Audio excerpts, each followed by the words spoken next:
So I want to be here to talk about now interaction of the light with the propagation in tissue.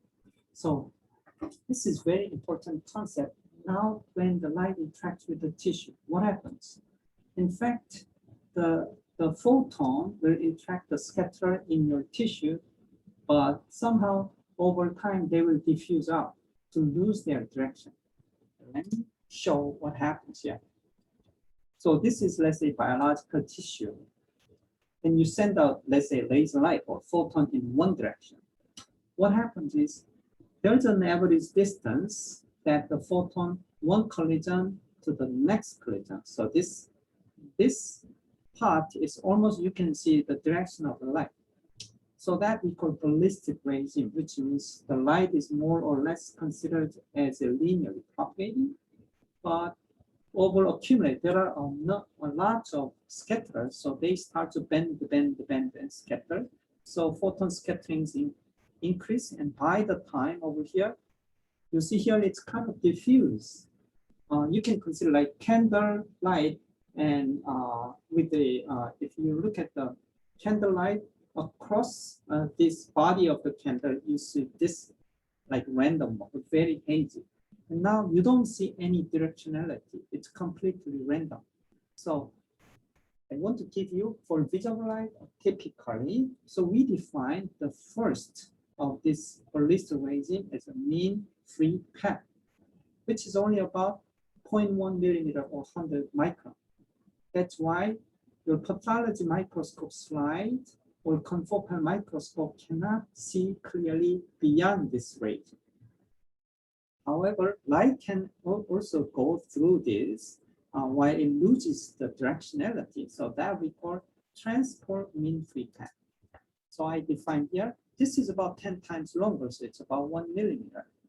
So that means beyond this, this is very difficult to focus on light because it's kind of all diffused out. So mean free path is mean distance per collision, and transport mean free path is defined as an average distance before the propagation direction. So the photons more or less showing the directionality before, but it lost completely randomized. And that we call T transport mean free path, that's a millimeter. So this is something microscopic imaging is very hard to get beyond this 1 millimeter. So I hope you can understand this. So the last topic for today is absorption of the light. So far I talked about scattering. In fact, majority of this interaction is in scattering. However, our body contains some biochemical entities that can also absorb the light. And specifically for us, we call it optical window. Why? Because this is a narrow region of wavelength which we can utilize optics to detect inside the sample. So x-axis is color, y-axis absorption, which I showed you this already for pulse oximeter. And then there's another one called NIR1, 2 regimes, which is from about 650 nanometer to 1.3 micron, which is relatively low in terms of oxy-deoxy hemoglobin, blood and fat. But unfortunately, the water absorption will be increasing. So, you know, it's a longer wavelength of IR.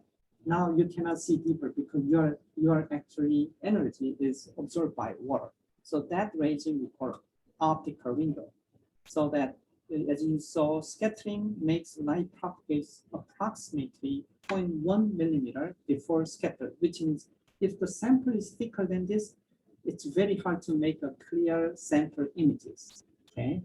Absorption here, you can see by hemoglobin is these two, oxy and deoxy, and absorption by water is increasing over near infrared. So overall, this lower regime, such as 650 to 850, we call this as a near infrared window.